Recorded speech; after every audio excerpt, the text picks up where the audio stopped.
दोस्तों, किसिंग हमारी आम और साधारण सी रोमांटिक लाइफ का हिस्सा है, और अगर इसके बारे में ध्यान से सोचा जाए तो किसी और को इस तरह से छूना बहुत ही अजीब है, वो भी तब जब आपको पता हो कि इस एक्टिविटी में सलाइवा एक्सचेंज होने के भी चांसेस हैं। तो ये प्रथा और भी ज्यादा खराब लगने लगती है। इसीलिए सवाल ये उठता है कि किसिंग हमारे कल्चर का हिस्सा कैसे बनी? इसे इन्वेंट किया गया था या हमेशा से हम किसी करते थे? एक थ्योरी तो ये भी कहती है कि हो सकता है भारत ने पूरी दुनिया को किस करना सिखाया हो। जी हाँ, भारत ने। अगर आप भी जानना चाहते हैं किसिंग के पीछे की साइंस, तो वीडियो को अंत तक जरूर देखिएगा। किसिंग को लेकर दो मेन थ्योरीज प्रचलित है।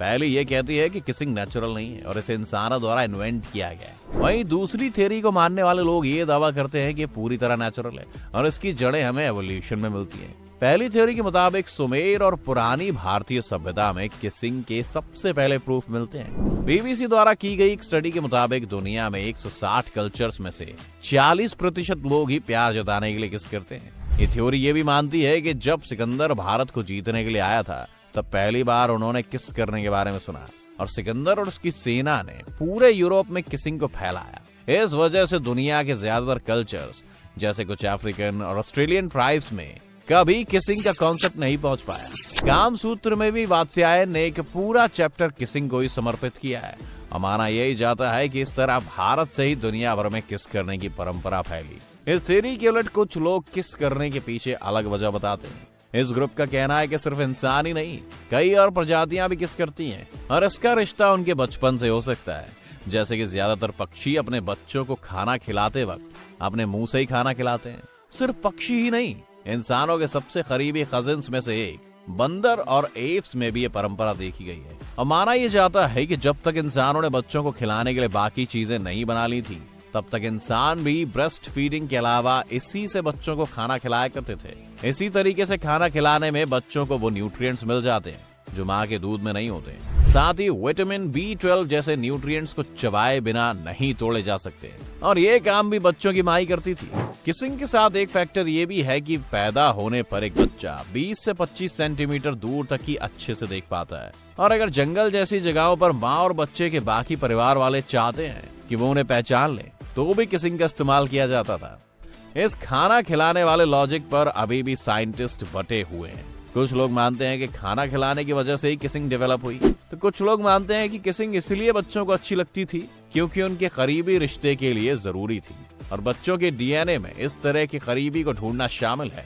अब इसे उदाहरण से समझिए। हैरी हार्लो नाम के अमेरिकी साइंटिस्ट ने 60 के दशक में एक एक्सपेरिमेंट किया जिसमें उन्होंने एक बंदर के बच्चे को पैदा होते उसकी माँ से अलग कर दिया और एक पिंजरे में डाल दिया। इस पिंजरे में एक उसकी डमी माँ थी जिसके ऊपर उन्होंने एक मुलायम कंबल ओढ़ दिया था जिससे फर की फीलिंग आए, और इसी पिंजरे में एक और डमी था जो बिल्कुल भी किसी जानवर की तरह नहीं दिखता था, लेकिन उसके मुंह से खाना निकलता था जो वो बच्चा खा सकता था।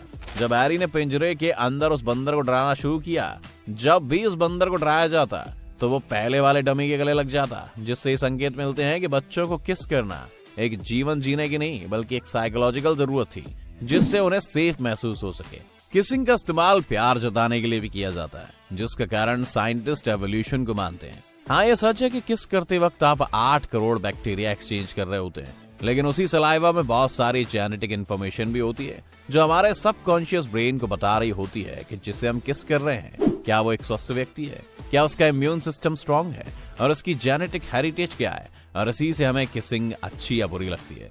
साइंटिस्ट का मानना है कि इस तकनीक से उस वक्त लोग ये समझने में सक्षम हुए थे कि उन्हें कैसे लोगों के साथ अपना परिवार बनाना है ताकि वो सभी गुण उनके बच्चों में भी आए। इंसान का दिमाग इस तरह से विकसित हुआ है कि वो उन लोगों से ही केवल आकर्षित होता है जिसका डीएनए उसे अपने बच्चों के लिए सबसे बेहतर लगता है। किसिंग के अच्छे लगने के पीछे एक कारण ये भी है कि किस करने की सेंसेशन आपके दिमाग को उसी फीलिंग का एहसास कराती है जो एक बच्चा अपनी माँ के साथ महसूस करता है। इसी वजह से किस करते वक्त हमारे दिमाग में ऑक्सीटोसिन और हार्मोन्स रिलीज होते हैं। किसिंग को लेकर भारतीय संस्कृति के अलावा और भी कई जगह सबूत मिले हैं, जैसे कि माना जाता है कि पर्शिया में लोग अपने सोशल स्टेटस के बराबर के लोगों को होठों पर किस करते थे, जबकि उनसे कम सोशल स्टेटस के लोगों को गालों पर। आज भी एक स्टडी के मुताबिक एक औसत व्यक्ति अपनी जिंदगी के 20,000 घंटे किसिंग में खर्च करता है। दुनिया में सबसे लंबे वक्त तक किस करने का रिकॉर्ड थाईलैंड के एक कपल ने बनाया, जिन्होंने 58 घंटे 35 मिनट और 58 सेकंड तक एक दूसरे को किस किया। इस बीच उन्हें कई बार बाथरूम ब्रेक भी लेना था, जो कि उन्होंने किस करते हुए ही लिया। साइंटिस्ट जहाँ ये मानते हैं कि किस करने में 8 करोड़ बैक्टीरिया एक्सचेंज किए जाते हैं, वहीं वो किसिंग को गलत नहीं बताते।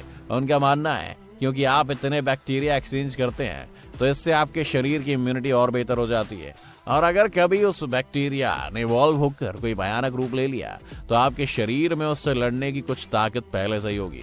किस करके अच्छा क्यों लगता है, इसके पीछे भी एक साइंस में और पेचीदापन है। जैसे पहली बार किसी को किस करने पर आपके दिमाग में सिर्फ डोपामिन रिलीज होता है, जो आपके शरीर में ब्लड फ्लो और आपकी दिल की धड़कन को एकदम से बढ़ा देता है। लेकिन अगर आप एक ही इंसान को बार बार किस करते हैं तो आपके दिमाग में डोपामिन के साथ ऑक्सीटोसिन भी रिलीज होता है, जो हर बार आपका बॉन्ड उस इंसान से बढ़ा देता है। किसिंग को मेटाबॉलिज्म बढ़ाने में भी यादगार माना जाता है। आपको क्या लगता है, क्या किसिंग इन्वेंट की गई थी और भारत से दुनिया में फैली, या ये नेचुरल है? हमें कमेंट सेक्शन में लिखकर बताएं।